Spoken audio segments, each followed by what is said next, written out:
Hi, I'm Michael Buchwalder. You join me here today at Barston Lakes. I've been itching to come back here since the Super League round in June. I drew 1-2-4 that day and I won the match £145, caught on the embed method. So I've been out. Big drop back there.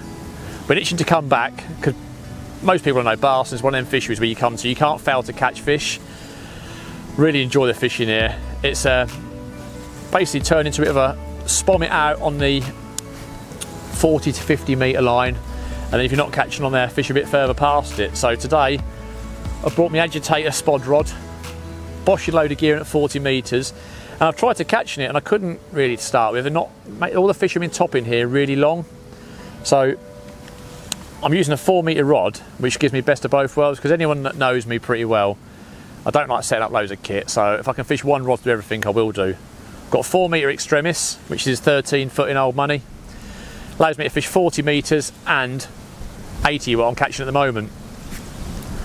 I've got my sticks out behind me, so I've got my bosher up at 40 metres, and then straight away, if I want to drop back on there, I'm just going to stick it up. But at the moment, the fish are long, so I keep feeding it and hoping they're going to turn up in a bit. Let's give them a bit of pressure, get them out, then we'll carry on talking. One thing of Barston is they do pull a bit. Tiny fish, this one, but they all count. I'll put him in, unhook him, put him in the net, and I'll show you a few bits and pieces.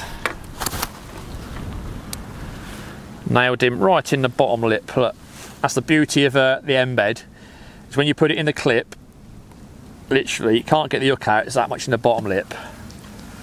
It's a lovely little fish by Barston standards, but they all count. Put that down there. So today I'm going to be talking about the embed method feeder. I didn't want to release these back here last summer because I caught a load of fish on them, especially bream love a method. And if it gets really windy today, even more than this, I'm trying to fish 80 metres. I will drop onto the embed with the raised sides just to protect the bait on the impact. I want the feeder to land nice and soft, bush, and if I can't do it on that, I'll put this back on. So the range we have now with feeders covers best of both worlds. Right. We're going to talk you through now how to load the feeder and how to get the most out of it. We have 3 sizes in the feeder, a small, a medium and large, and today I'm fishing a large 42 gram.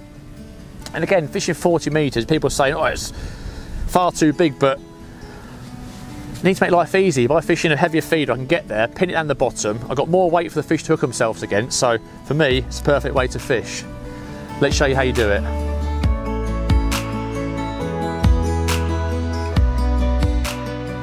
Right, just caught that fish. Before I go back out quickly, because I'm dead excited to catch another one, I'm going to show you why I use the method feeder stuff. Basically, I like a method feeder in summertime because it breaks down quicker. So if I was fishing a normal embed like this, I'm pushing the bait rock hard into it. It takes a while for the water to get through the vents and break down slower. But with a method, I've got basically a little ball of ground bait. So I'm hitting the surface, I'm onto the bits that are going to break off, I'm getting to the bottom. It's a quick breakdown of bait.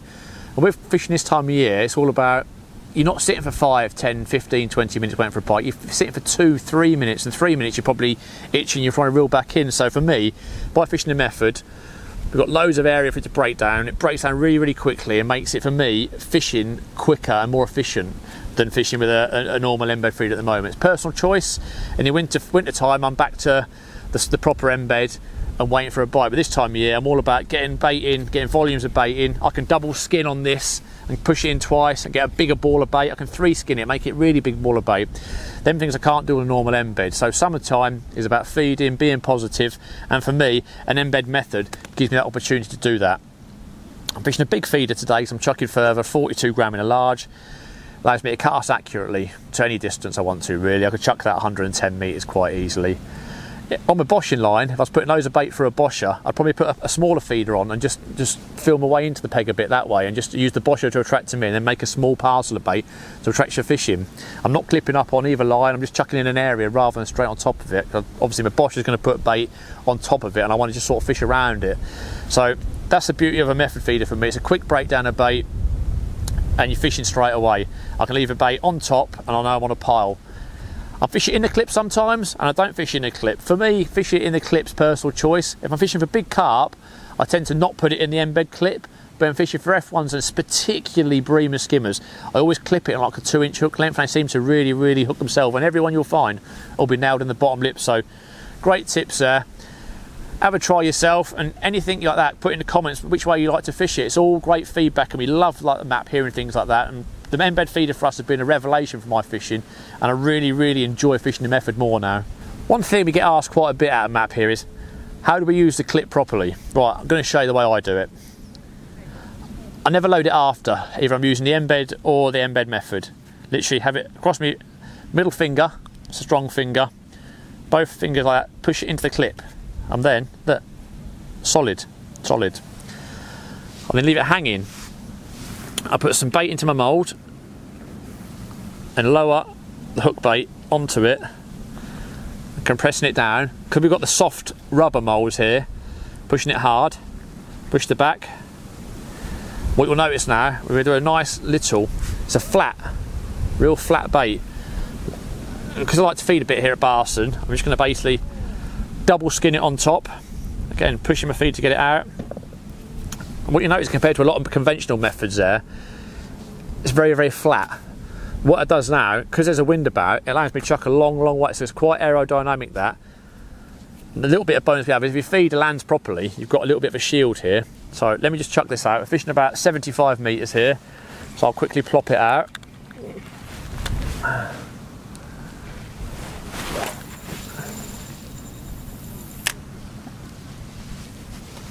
Always try and just hit your clip right at the very back of it so your feeder hits land. There's no point in having a method feeder on. If you're going to hit the water at 150 mile an hour, it'd be like bait coming everywhere. So you want to hit your clip and just feather it in that last little bit. It's all about the way your feeder lands with method feeder fishing. There's no point in, you may as well fish a straight lead otherwise, because your bait will be everywhere, there'll be no bait left. And if you're really struggling to hit your clip at that distance, again, put the proper embed on, compress it right in, it's protected on all sides. So real top tip that. I've watched so many people try and struggle to fish too far with the wrong kind of feeder on. Just sit back and think about your fishing for a little bit, and don't just be a sheep, and work things out for yourself. So literally, if that wind picks up any more, I'll definitely be changing to that hybrid feeder.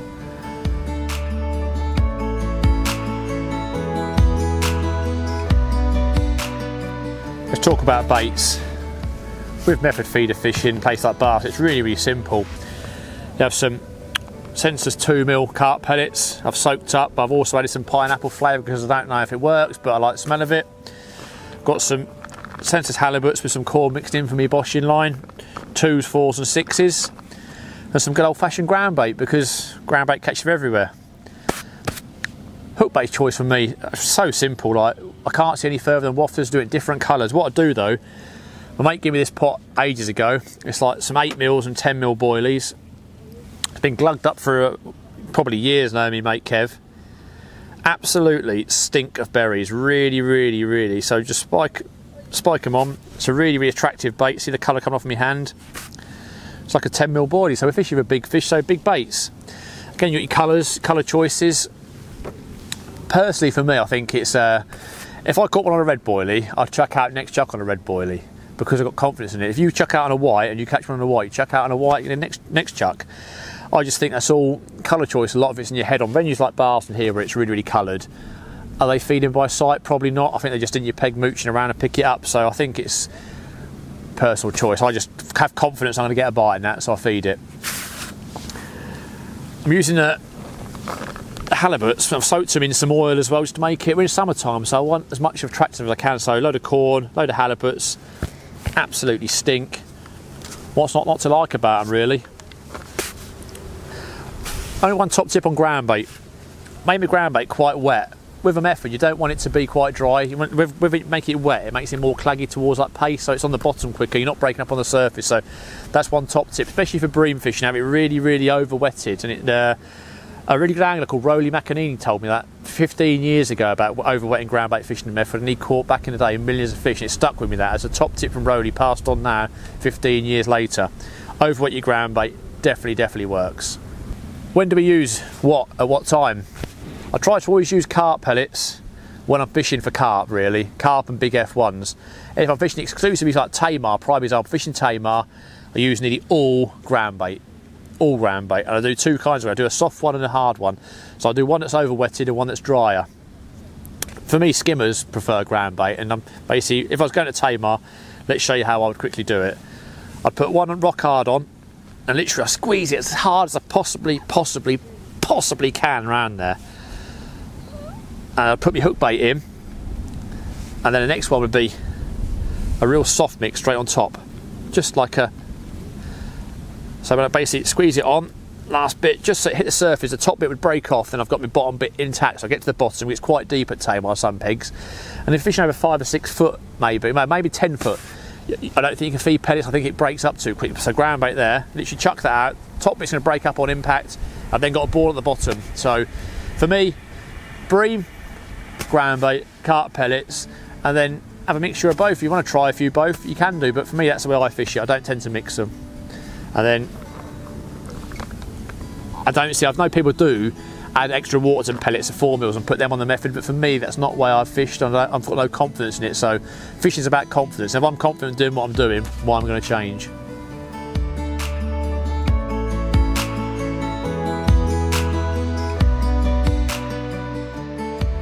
We're pretty early on in the session here at Barston Lakes, so I don't want to fully commit to my 40-metre spotting line. So what I tend to do, and a lot of guys that fishing for big fish do this, I'm chucking out 60, 70 metres, and when it hits the bottom, then put my clip on in case I get a bite there, and then I can chuck the same spot. But what I'm not going to do is fish the same spot every single time. I want to try and fish a little bit around my pegs. We're fishing for fish, the big fish, 10 to 15 pounds, so we've got a good sized method on, good ball of bait, a good big bait. We'll chuck it out, give it 5 minutes. If we don't get a bite there, we'll chuck somewhere different. Let's let the pegs settle on that boshing line for the first hour, hour and a half. Maybe it might catch 3 or 4 carp. That could be 30, 40 pound here at Barston. So top tip that, especially in winter time, chuck it out, do not clip up, but before the feeder hits the surface, put your finger on it, make sure your feeder land produce right way down. Don't just let it pummel in. Stop it, but in the right way. We'll chuck it out now, probably 70 odd metres, and let's have a look. I'll show you how.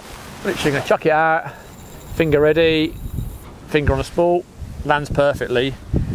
Then going to clip on, put it down. You've got enough stretch in the line, so if you do get a bite, there's enough stretch in 60 metres of 8 pound line that you can get up, and if you need to take your clip off, you can do, but I'd imagine I'll be able to pick it up, play the fish and leave the clip on there, chuck straight back in the same spot, knowing that there's bait in that vicinity. And if I don't get a bite that time, I just take the clip off, 2 or 3 metres further, chuck it again. Just work your peg, rather than be a robot and sit in the same hole. Work your peg, you find the fish, don't let the fish find you for the first hour and a half. Your boshing line's going to sort that out. Let's go on to that now. I'll show you my setup for that and show you how I feed it. Let's talk about the most fun part of the day for me, the boshing rod. I've been out practicing this a fair few times to get it right. I found for me, I'm using now a brand called, it's an agitator rod, it's a pike rod. It's designated for using dead baits a long, long way out, 50, 60 metres. So you can chuck a 10-ounce mackerel out that far. It's perfect for me for bait up. Got a carp reel, and this says I've got 5,500 size reel with 20 pound braid direct through to a snap link and the feeder on. I don't want a shock leader on because that causes issues. I don't want it trapping over, and when I'm feeding this out, I don't want it catching and feeding it here everywhere. I want that 40 metre line to be neat and tidy, all the bait down the same hole. How often do you feed it? How long's a piece of string? Feed to your bites as we always do. If you're getting bites, feed more. If you're not getting any bites, feed less. Just, you've got to really, really work your peg. I can't give you a definite science that. You need to go out and practice that for yourself. And for me, the most important thing is casting out. You've got to be dead smooth. There's no point feeding all your bait everywhere. So we go into the thing, literally, the rod, see how stiff the rod is there? It hardly moves. That's like a sort of 5-ounce feeder on. We're swinging it back in one motion. We don't want to mess this up. So we're coming back in one motion,